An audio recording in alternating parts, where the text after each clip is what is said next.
Nous poursuivons cette journée pour la 14e édition du Sommet des leaders de la finance, événement qui réunit, comme vous le savez, les directions financières et les directions générales des grands groupes pour parler du rôle de la direction financière, de la finance d'entreprise dans les grandes évolutions qui sont appelées à arriver dans les grands groupes. Alors, on a aujourd'hui sur ce plateau, là maintenant, je suis ravi d'accueillir tout d'abord donc Alain Caillayan à ma gauche qui est partenaire au sein de Vendôme Associés. Bonjour Alain. Bonjour. Vendôme Associés, vous allez avoir un prisme super intéressant à partager parce que vous êtes un des cabinets les plus identifiés de la place sur le recrutement top exécutif finance. Donc vous avez placé bon nombre des DAF en place, des directeurs, directrices conso, M&A et ainsi de suite. Donc vous avez ce prisme humain et ça nous aidera à y voir très clair. Merci d'être avec nous. Encore plus à ma gauche, Jean-Marc Alouette. Bonjour Jean-Marc. Bonjour. Vous êtes CEO de Geofficiency. Votre métier c'est la compliance, de faire en sorte que les entreprises puissent comprendre ce qui se passe en termes de métier dans leurs entreprises, dans leurs opérations et d'identifier des deltas entre ce qu'il faudrait faire, comment on va le mettre en place et pouvoir monitorer derrière, si je ne me trompe pas. Et quand je dis compliance, on parle de bonnes pratiques, de plein de choses. De plein de choses, voilà. Voilà. Donc on y reviendra dans un instant. À ma droite, Thomas Courtois. Bonjour Thomas. Bonjour. Merci d'être avec nous. Vous êtes CEO de Nickel. Nickel, donc, qui est une néobanque. Oui, on peut la qualifier comme ça. On dit comme ça encore en 2024 ou on dit plus comme ça? Techniquement, la CPR et la Banque de France bannissent le terme néobanque. Mais toute la presse nous appelle néobanque. Donc, voilà, mais c'est peut-être un peu has-been, c'est peut-être 2015 de dire néobanque. On dit autre chose maintenant? Techniquement, on est un établissement de paiement. Voilà. Établissement de paiement, d'accord. Et donc vous essayez depuis 2015 donc de révolutionner ce métier de la banque en B2C, en proposant un compte pour tous, simple, lisible, un rapport différent avec sa banque. C'est ça, on promet un compte, une carte, un RIB en 5 minutes dans un bureau de tabac. C'est la promesse de Nickel. Et nous faisons ce métier. On vient de fêter nos 10 ans. Voilà. Félicitations.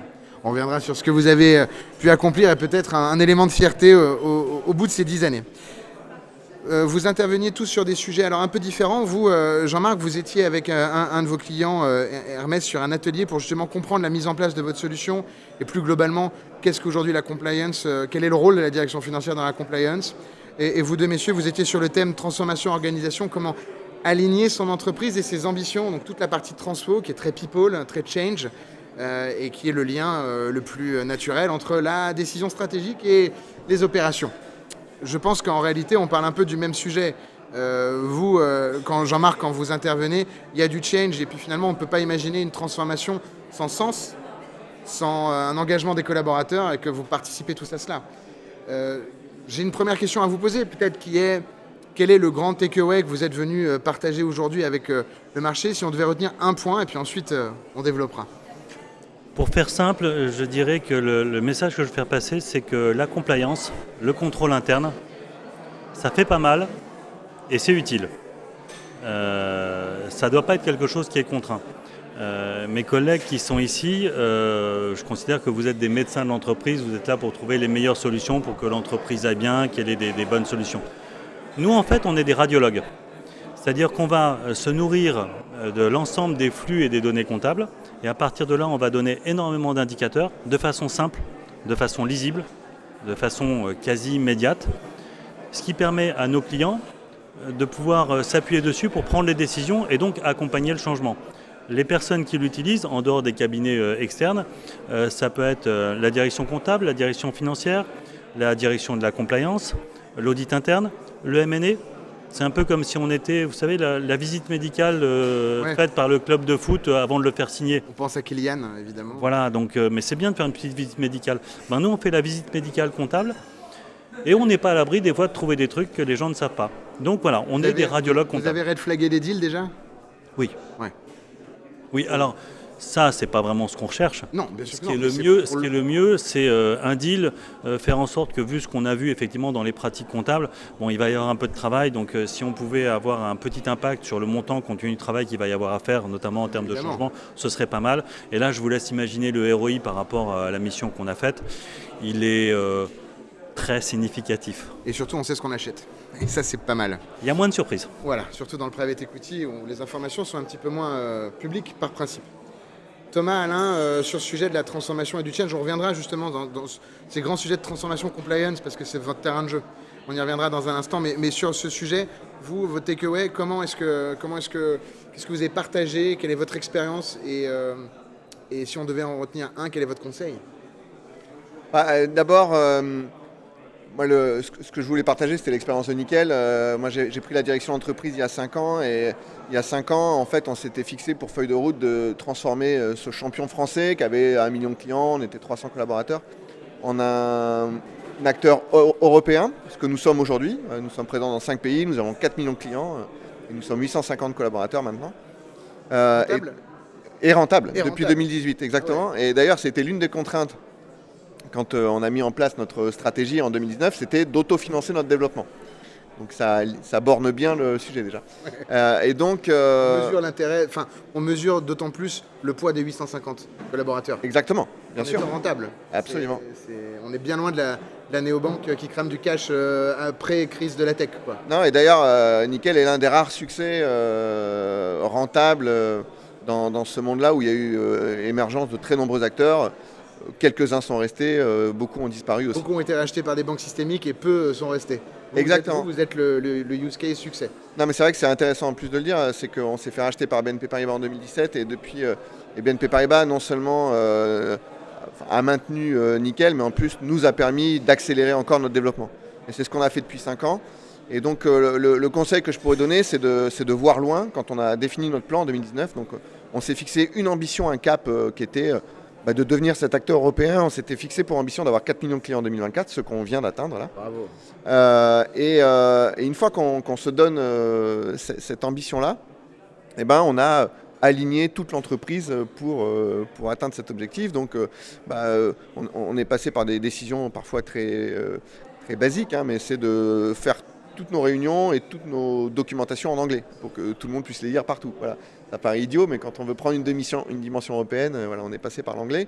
Et puis ensuite, on a redéfini notre organisation dans chaque pays. On a voulu des équipes locales pour être au plus proche de nos points de vente, de nos clients dans chacun des pays qu'on ouvre. Et on a aligné aussi nos équipes centrales pour servir nos grands objectifs. Et donc on a construit 5 équipes dans l'entreprise. Une équipe en charge de l'acquisition de clients, une équipe en charge de la gestion des clients, donc on appelle l'expérience client, une équipe en charge de tous les paiements, une équipe en charge de la relation avec les points de vente, et puis une petite équipe très agile de diversification qui nous permet aujourd'hui de voir au-delà du compte pour tous et de pouvoir démocratiser les services financiers comme on a démocratisé le compte courant. Voilà. Magnifique. Merci beaucoup.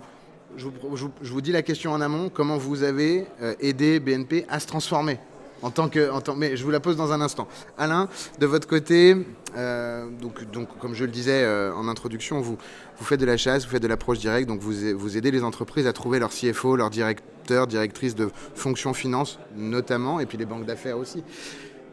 Qu'est-ce qui est important pour un dirigeant financier, un directeur financier aujourd'hui, du point de vue de la transfo qui est prégnante, quoi? Qu'est-ce qu'on recherche comme talent en 2024, comme valeur, savoir-faire?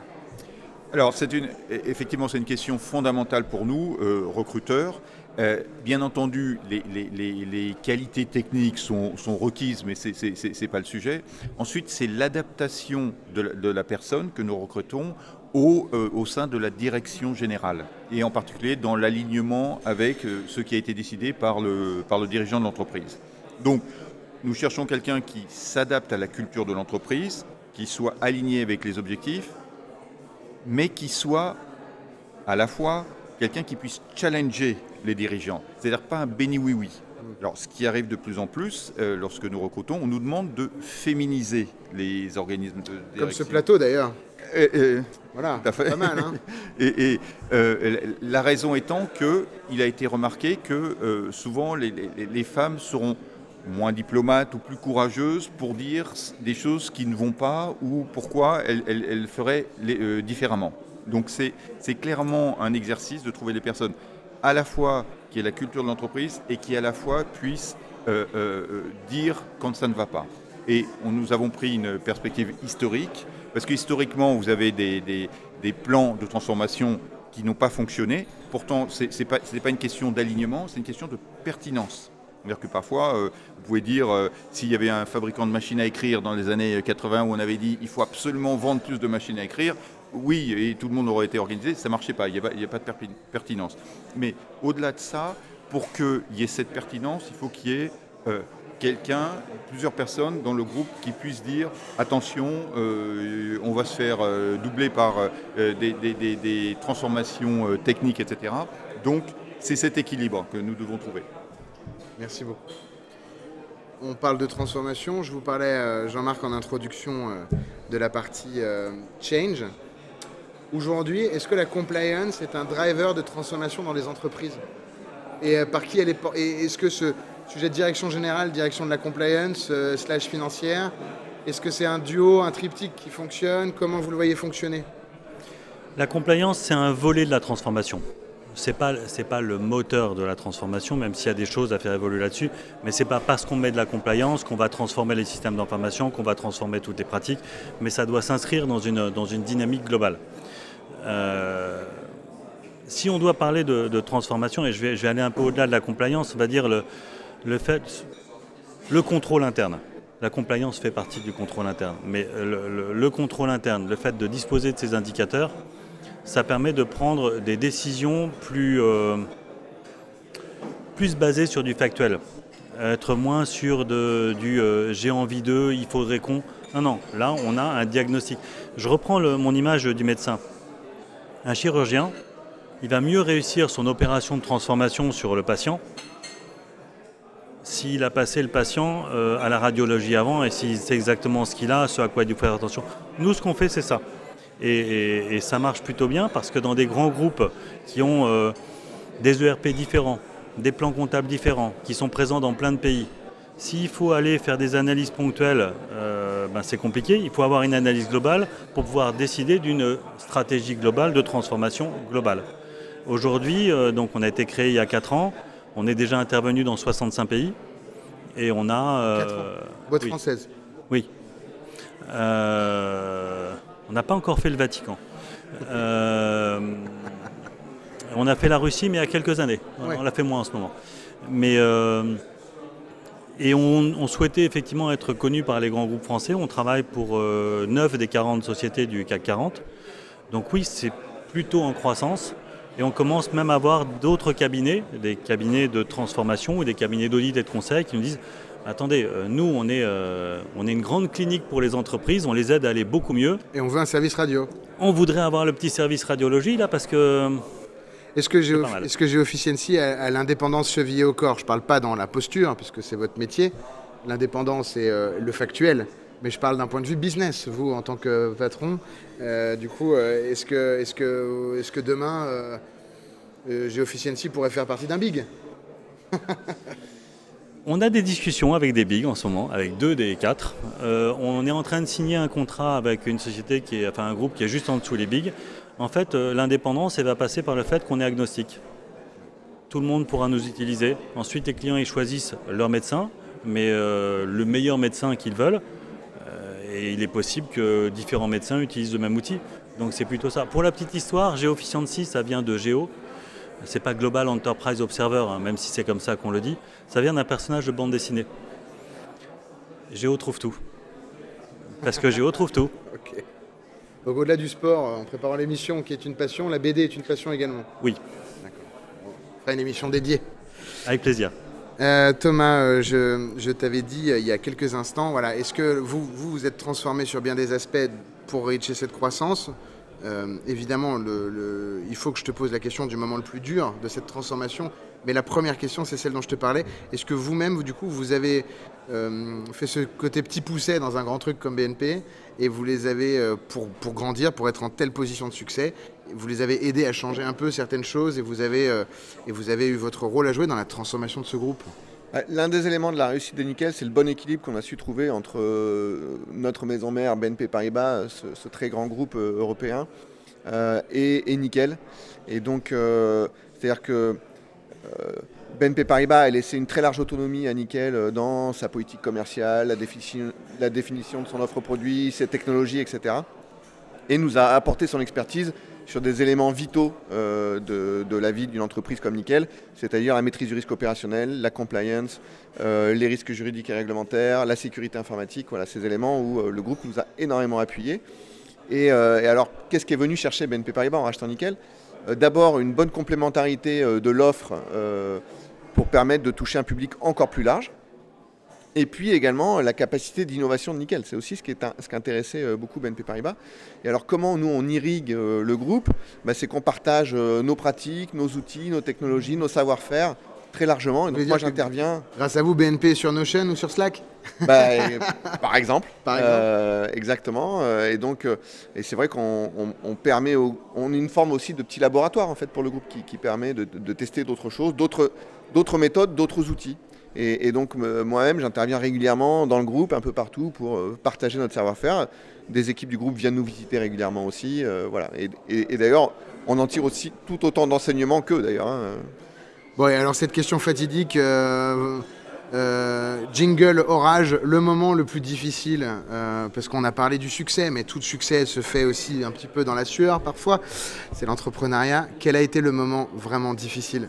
Je trouve justement c'est l'un des enseignements majeurs qu'on a pu témoigner à la table ronde, c'est qu'il faut être capable de s'adapter quand la météo change.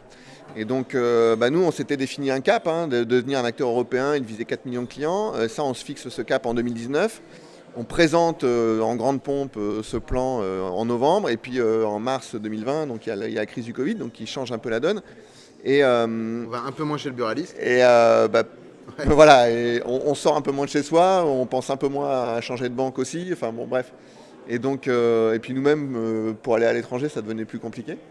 Et donc ça, on s'est retrouvé très percuté, mais je trouve que quand on avait ce cap bien clair, qui était notre étoile polaire, on a des valeurs qui sont chevillées au corps, universalité, simplicité, utilité, bienveillance. Donc on avait un bateau solide. On a une promesse client qui est très forte aussi, c'est de permettre à nos clients d'être payés en toute sécurité et le plus simplement possible. Donc on savait exactement quelle est notre utilité, à quoi on sert, pourquoi les clients nous choisissent. Et donc on a profité de cette période-là pour se dire renforçons tous nos fondamentaux, améliorons la satisfaction client, etc. pour que lorsque le Covid se rouvrira, on pourra réaccélérer encore plus fort. Et c'est exactement ce qui s'est produit. On a profité de cette phase de Covid pour vraiment consolider tous nos atouts et se dire quand tout se réouvrira, on pourra démarrer pied au plancher. Et c'est exactement ce qu'on a fait. D'ailleurs, je me rappelle, dès le mois de juin 2020, on fait un mois record. On reprend la clientèle d'un de nos concurrents qui était Sésame. Et voilà, et ça a été le décollage. Et depuis, ce succès ne s'est jamais démenti. Voilà. Donc 2030, le nouveau plan, c'est quoi ? Alors en 2030, justement, on ne l'a pas encore défini. Donc c'est ce qu'il faut qu'on écrive avec nos actionnaires. Vous savourez déjà le succès du plan 24 ? Exactement. On est juste en train de... voilà, on s'est fixé d'autres ambitions pour 2025 où on vise 5,5 millions de clients. On cherche à être le premier réseau de distribution de comptes courants en Europe. Et puis on commence à développer un peu nos services au-delà du compte courant, je le disais, en faisant l'épargne pour tous, l'assurance pour tous, le crédit pour tous. Donc en 2030, notre avenir, il sera avec des points de vente, notamment les bureaux de tabac en France. Il sera avec BNP Paribas. Il sera à l'échelle européenne. Et probablement avec une offre de services qui se sera étoffée. Et vous aurez un grand enjeu compliance aussi en termes de KYC. Parce que le compte courant dans un bureau de tabac, j'imagine, en termes de KYC, c'est un nœud énorme. Exactement, mais ça c'est le savoir-faire qu'on développe depuis 10 ans. Être capable d'ouvrir un compte en 5 minutes en respectant toute la réglementation, c'est un savoir-faire qu'on développe depuis 10 ans. Et je pense qu'on a développé une vraie expertise. Très peu le font aujourd'hui. Merci Thomas, en tout cas, de nous avoir partagé le succès et les difficultés. Alain, on prend l'exemple de Thomas et de ce développement international. Être le DAF de Thomas il y a 5 ans et être le DAF aujourd'hui, c'est être un DAF avec 5 pays. En anglais, 5 cultures. Et vous faites du people, ça veut dire quoi d'être aujourd'hui un DAF dans une boîte qui se transforme, qui est en croissance quel est le rôle à jouer et encore une fois, là aussi, quel est ce que vous allez vous rechercher pour un client comme ça qui va avoir besoin dans un environnement multiculturel de quelqu'un qui peut keep up et en même temps gérer cette complexité? Alors vous avez déjà les facteurs fondamentaux, c'est-à-dire que la personne qui va aller dans plusieurs pays, il faut qu'il ait l'ADN en fait multiculturel pour être à l'aise, pour aller vivre 3 mois, 3 ans dans un pays ou dans un autre. Donc ça, de ce point de vue-là, on va le regarder dans le passé du candidat. Donc ça, c'est j'allais dire, la partie entre guillemets facile du recrutement. Ce qui est beaucoup plus difficile, c'est la fin. Et là, on parle beaucoup d'intelligence artificielle, de tests, etc. On pourrait appuyer sur un bouton pour trouver la bonne personne. Ça ne marche pas comme ça. À la fin, c'est people to people. C'est personnes entre elles. Pourquoi ça va marcher? Pourquoi ça ne va pas marcher? Nous allons mettre le maximum d'éléments de notre côté pour que réussisse le recrutement. Mais à la fin, c'est le dirigeant, c'est un fit, et là c'est le X-factor, comme on dit en anglais, que nous ne maîtrisons pas.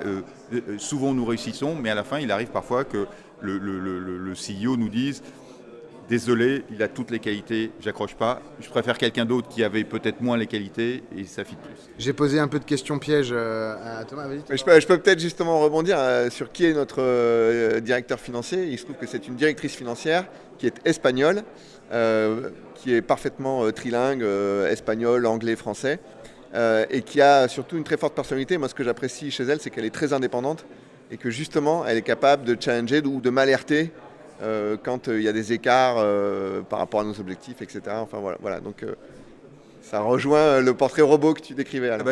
Très important, effectivement, des gens qui puissent challenger. Mais pour qu'on puisse challenger, il faut que le CEO ait la capacité d'écouter le challenge. Ça va dans les deux sens. Ça va dans les deux. Il y a la voix et il y a l'oreille. Juste un chiffre, Alain, c'était pas du tout préparé. Si vous pouvez pas, c'est pas grave, me le donner. Le taux de succès d'une chasse chez Vendôme, en pourcentage, à la fin de la période d'essai, quelqu'un qui est confirmé? Alors, je ne vais pas dire 100%, mais c'est pas loin de 100%. Ouais, donc c'est déjà pas mal, vu l'importance d'un tel recrutement. C'est difficile de faire mieux, non? C'est difficile de faire mieux, en tout cas. Et même s'il y en a un ou deux où vous vous remobilisez pour retrouver quelqu'un derrière, c'est déjà un beau succès et un beau taux de succès. Merci infiniment à tous les trois d'avoir partagé ce moment avec moi sur le plateau. On vous retrouve dans un instant pour la suite des interviews pour cette 14e édition du Sommet des leaders de la finance. A tout de suite, vous êtes sur 4Change.